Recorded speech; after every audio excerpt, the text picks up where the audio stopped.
بسم اللہ الرحمن الرحیم۔ السلام علیکم۔ شاہین ٹی وی میں آپ تمام ناظرین کو خوش آمدید۔ آپ سب کو بخوبی معلوم ہے امریکہ کس طرح سے 20 سال کے بعد افغانستان میں شکست کھا کر گیا ہے، اس میں تو کوئی دو رائے نہیں ہے۔ وہ ڈالر کی سرمایہ کاری کسی کام نہ آئی۔ 20 سال کی طویل جنگ ہوئی جس میں اربوں ڈالر امریکہ نے جھونکے، لیکن وہ طالبان کو شکست نہیں دے سکے۔ ایسی صورتحال میں امریکہ کو کچھ بھی کر کے اپنا پیسہ بچانا تھا، اپنے لوگوں کو محفوظ طریقے سے واپس لے کر جانا تھا۔ کہ کوشش یہ بھی تھی جو ساز و سامان، جو جنگی ساز و سامان، اسلحہ، بارود، جو ٹیکنالوجی، وہ سب افغانستان کے اندر موجود ہے، اسے کسی طرح بھی نکال کر ہم واپس لے جائیں۔ لیکن اس کا جو پہلا بڑا سٹیپ تھا وہ تو تھا کہ طالبان کے ساتھ آخرکار مذاکرات شروع کیسے ہوں گے۔ ان مذاکرات کو شروع کرانے میں پاکستان نے سب سے زیادہ اہم کردار ادا کیا۔ امریکہ اور افغان طالبان کے درمیان مذاکرات کرا کر پاکستان نے دنیا میں 20 سال سے جنگ جاری تھی اس کے لیے اہم ترین کردار ادا کیا۔ اب ایسی صورتحال میں دنیا میں ایک طرف تو بھارت آپ کے سامنے ہے، جس طرح سے وہ پہلے شادیانے بجا رہے تھے کہ ایسا ہو ہی نہیں سکتا کہ طالبان قبضہ کر لیں کابل میں، لیکن طالبان کے جیسے ہی انہوں نے قبضہ کیا پورے بھارت میں مایوسی چھا گئی۔ ایسی صورتحال میں امریکی فوج کے سربراہ نے ایک اعتراف کیا ہے جہاں انہوں نے اس بات کو مانا ہے کہ افغانستان سے انخلا سے امریکہ کی ساکھ بہت متاثر ہوئی ہے۔ انہوں نے مزید یہ بھی کہا ہے کہ افغان فوج اور ان کی حکومت اتنی جلدی ختم ہو جائے گی، ہمیں اس بات کی بھی توقع نہیں تھی۔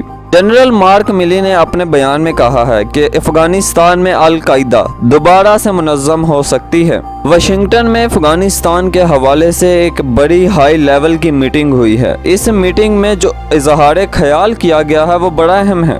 میں امریکی وزیر دفاع جنرل آسٹن، سینٹ کوم کمانڈر جنرل مکینزی، اسی طرح chief of staff general mark ملی نے شرکت کی تھی۔ یہ اتنی ہائی لیول کی میٹنگ تھی جہاں پر جنرل ملی نے اس بات کا اعتراف کیا دوحہ معاہدے نے افغان فوج کا مورال کم کیا ہے۔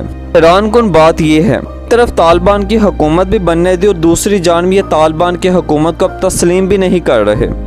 انہوں نے اظہار خیال میں یہ بات کہی ہے کہ طالبان اب بھی ایک دہشت گرد تنظیم ہے، طالبان کے اب بھی القاعدہ کے ساتھ تعلقات ہیں۔ اور حیران کن بات یہ ہے انہوں نے اس خدشے کا ابھی سے ہی اظہار کر دیا۔ انہوں نے کہا ہے کہ اگر افغانستان میں القاعدہ منظم ہوتی ہے تو افغان سرزمین امریکہ کے خلاف استعمال ہو سکتی ہے۔ اور جنرل ملی کا کہنا تھا افغان فوج اور ان کی حکومت میں نیت کا فقدان تھا جس کی وجہ سے یہ سب ہوا۔ کہنا تھا کہ دوحہ معاہدے میں افغان طالبان نے صرف اور صرف ایک شرط پوری کی ہے، وہ شرط یہ تھی کہ وہ اپنی اتحادی فوج پر حملہ نہیں کریں گے، یعنی انہوں نے یہ وعدہ پورا کیا ہے۔ یہاں پر جو جنرل مکینزی نے پیشن گوئی کی ہے وہ بڑی اہم ہے۔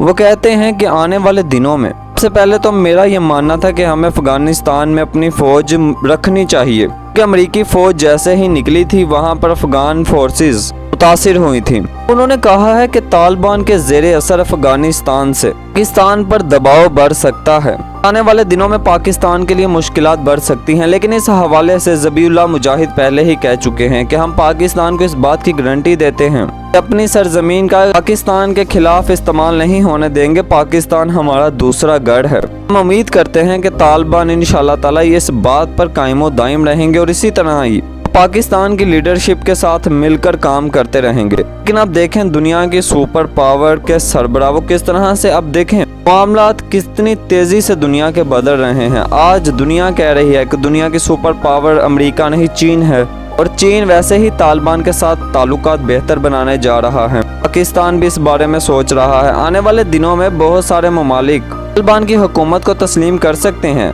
طالبان نے جو وعدے کیے ہیں اس کا رد عمل دیکھتے ہوئے ہی دنیا اب یہ فیصلہ کرے گی کہ حکومت کو تسلیم کرنا ہے یا نہیں۔ لیکن دوسری جانب میں آپ کو سب سے اہم بات بتا دیتا ہوں، طالبان کے ترجمان ذبیح اللہ مجاہد نے ایک ٹویٹ کر کے امریکہ کو خبردار کیا ہے کہ ہماری فضائی حدود کا استعمال نہ کیا جائے کیونکہ ہر ریاست اپنی فضائی حدود کی نگران ہوتی ہے۔ افغانستان کی حکومت بھی عالمی قوانین کے تحت اپنی فضائی خود مختاری کی خود مالک ہے، یہ انہوں نے ٹویٹ کیا ہے اور امریکہ کو اس بات کا مطالبہ کیا ہے کہ آنے والے دنوں میں ہماری فضائی حدود کا استعمال نہ کیا جائے اور امریکی ڈرونز افغانستان کی فضائی حدود میں حملہ کر رہے ہیں جو کہ ناقابل قبول ہے، اور امریکہ نے تمام عالمی قوانین اور اسی طرح امارات اسلامی سے کیے گئے وعدوں کی خلاف ورزی کی ہے۔ یہ بات انہوں نے کیوں کہی، میں آپ کو بتاتا ہوں۔ 28 اگست کو طالبان کے کنٹرول کے بعد امریکہ نے کابل ایئرپورٹ کے قریب ڈرون حملہ کیا تھا، جہاں انہوں نے داعش کے جنگجو کی ہلاکت کا دعویٰ کیا تھا، لیکن بعد میں پتہ چلا اس میں 7 بچوں سمیت 10 افراد جاں بحق ہوئے تھے۔ بعد میں امریکہ نے عام شہریوں کو نشانہ بنانے کا اعتراف کر لیا تھا، جس پر اب ذبیح اللہ مجاہد نے رد عمل دیا ہے۔ تاہم ناظرین محترم، یہ ساری افغانستان کے حوالے سے وہ صورتحال تھی ہم نے آپ کے سامنے بیان کی ہے۔ اگر آپ کو ہماری یہ ویڈیو پسند آئی ہو تو اسے لائک کیجیے گا، شاہین ٹی وی کو سبسکرائب کیجیے گا اور بیل آئیکن کے بٹن کو دبانا مت بھولیے گا، تاکہ یہاں آنے والی ہماری تمام نئی ویڈیوز آپ کو ملتی رہیں، وہیں آپ کا اور ہمارا ساتھ بنا رہے۔ شکریہ۔